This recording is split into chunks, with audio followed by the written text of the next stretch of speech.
हाय, hello, नमस्कार. श्री स्वामी समर्थ. मी आहे अमृता आणि माझ्या ब्लॉगमध्ये तुमचं खूप खूप मनापासून स्वागत आहे. तर माझ्या मैत्रिणींचा दिवस खूप छान जाओ ही स्वामींच्या चरणी प्रार्थना. आपल्या मुलांना सुट्ट्या तर लागतात, पण खरंच आपली कामं कमी होतात का?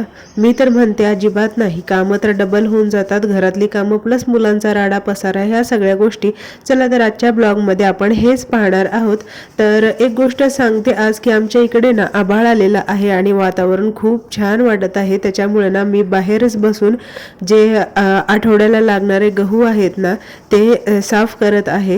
हे गहू गावाकडचे असल्यामुळे ना तर याच्यामध्ये खूप खडे आणि कचरा पण आहे. म्हणजे जो गव्हामध्ये असतो तो चाळणीने चाळून घेतला आणि मग त्याच्यामधले खडे साफ केले.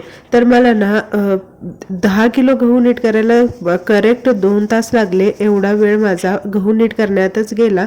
आणि त्याच्यानंतर बघा भूक लागली होती, दुपारचं जेवण बनवायचं होतं आणि बाहेर आभाळ आल्यामुळे ना किचनमध्ये खूप अंधार पडला होता. तुम्हाला व्हिडिओमध्ये दिसते.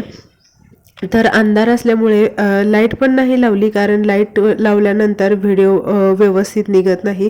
त्याच्यावरती फ्लॅश पडतो आणि ब्लर ब्लर व्हिडिओ निघतो. म्हणून मी लाईट लावली नाही, जसं आहे तसं शूट केलं. तर आज जेवणामध्ये रियांशला बनवली होती कांद्याची चटणी. म्हणजे फक्त कांदा कट केला, चटणी टाकलीच नाही त्याच्यामध्ये. कांदा कट केला, तेलामध्ये परतून घेतला, त्याच्यामध्ये थोडंसंच मीठ आणि कोथिंबीर टाकली. आणि हे त्याला ना कधी इमर्जन्सीमध्ये मला टाईम नसेल ना तर बनवून देते आणि त्याला पण खूप आवडीनं तो खातो. त्याच्यामुळं मला त्याच्या खाण्याचं टेन्शन नाही. बघा माझं काम चालू आहे पुढं आणि तो त्याच्या नेहमी काहीतरी कुटाणे चालू असतात. फ्रीज ओपन कर, त्याच्यामधलं सामान काढ, इकडची वस्तू तिकडं ठेव, तिकडचं इकडं पसारा कर. म्हणजे किचनवरचं आवरलं की मागं पसारा झालेलाच असतो असं म्हणायला काय हरकत नाही. आणि तो परत काढावा लागतो.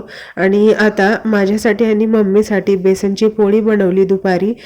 बेसन पीठ घेतलं, त्याच्यामध्ये कोथिंबीर, मिरचीची पेस्ट, मीठ एवढंच टाकलं, थोडीशी हळद टाकून, कारण घाई झाली होती, खूप काम होतं आणि उशीर झाल्यामुळे झटपट एकदम सोप्या पद्धतीनं बनवलं.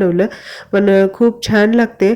आणि आज काय झालं होतं काय माहिती, पोळी बनवताना थोडंसं पीठ घट्ट पण झालं आणि ते पसरवलं व्यवस्थित, पण पोळी तुटली. म्हणजे नेहमी जशी छान होते ना तशी झालीच नाही. आणि आज नेमकं व्हिडिओ काढायचं म्हणलं आणि पोळी अशी झाली.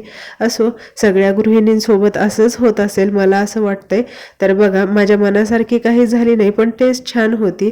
तर मग जेवणाला दुपारी भाकरी असते आणि भाकरी करून घेतली.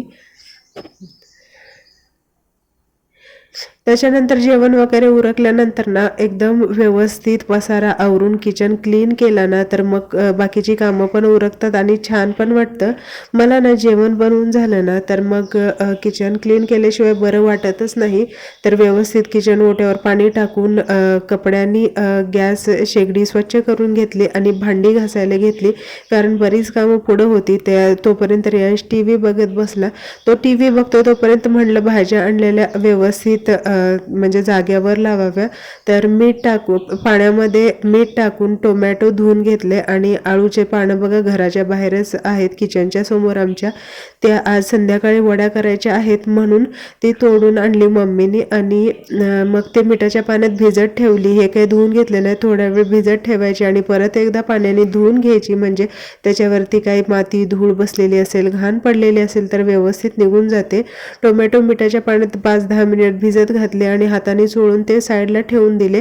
आता त्याच्यावरचं पाणी गळून गेलं, निथळून गेलं तर मग ते फ्रीजमध्ये ठेवता येतील म्हणून त्यांना साईडला ठेवलं. आणि अजून बटाटे होते, ते बटाट्यावरती माती असते ना खूप, तर त्याच्यामुळे ना एका टबमध्ये भिजत घातले, घमेलामध्ये भिजत घातले थोडा वेळ. आणि भिजल्यानंतर त्याची माती हाताने चोळून काढावी लागते म्हणून ते भिजत ठेवलं आणि साईडला सरकवून दिलं. आता रियांची दुपारची झोपायची वेळ होती. तो टी व्ही बघत बघत तर झोपून गेला, पण माझं काम इकडे चालूच होतं.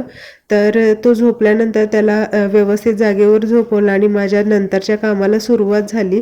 तर कांदे पण आणलेले मम्मीने आज. आता ते खालीच ठेवलं असतं तर नका माहिती नाही, घरातून घरभर सगळे कांदे केले असते रेयांशनी, म्हणून तो झोपल्यानंतर कांदे पहिले लावून घेतले जागेवर. आणि भांड्याची जाळी असते ना त्याच्यामध्येच आम्ही कांदे ठेवतो, कारण सगळ्या बाजूने मोकळे असते ना, हवा खेळती राहते आणि कांदे व्यवस्थित राहतात. म्हणून त्याचे जे गळलेले टरपाले असतात ना ते काढून घेतले. आणि आधी जे पहिले कांदे होते ना तर ते पहिले चेक केले की याच्यामध्ये काही खराब झालेला कांदा आहे का, तर एकही नव्हता, कारण मी 4-5 दिवसापूर्वीच सगळे कांदे भरलेले होते, त्याच्यामुळे मला काही सापडलेलं नाही. आणि आज बघा, आठवड्यातून एकदा तरी बेडशीट आम्ही वॉश करतोच. तर आज केलेले होते बेडशीट. सकाळी सुकली होती आणि ती बाकीचे कामं करण्याच्या नादात ते आणून ठेवली होती. घरात घडी घालायची राहून गेली होती, तर ते पण घडी घालून घेतले. आता ह्या गोष्टी आहेत ना, ह्या पसारा ना जेव्हाच्या तेव्हा काढला ना तर घरामध्ये पसारा नाही होत. किंवा आपण थोडासा कंटाळा जरी केला, राहू दे नंतर करता येईल असं जर म्हटलं ना तर अजिबात होत नाही आणि असाच पसारा पडून राहतो.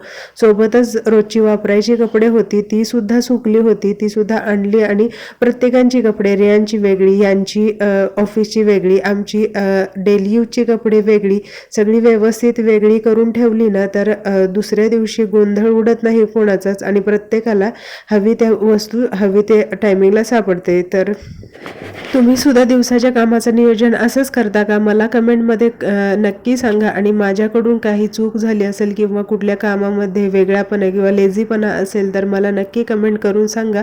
आणि हा व्हिडिओ आवडला असल्यास व्हिडिओला लाईक करा, शेअर करा, सबस्क्राईब करायला विसरू नका. आणि चला परत एकदा भेटूया छानशा व्हिडिओमध्ये. आणि हा व्हिडिओ मी आता इथेच थांबवते.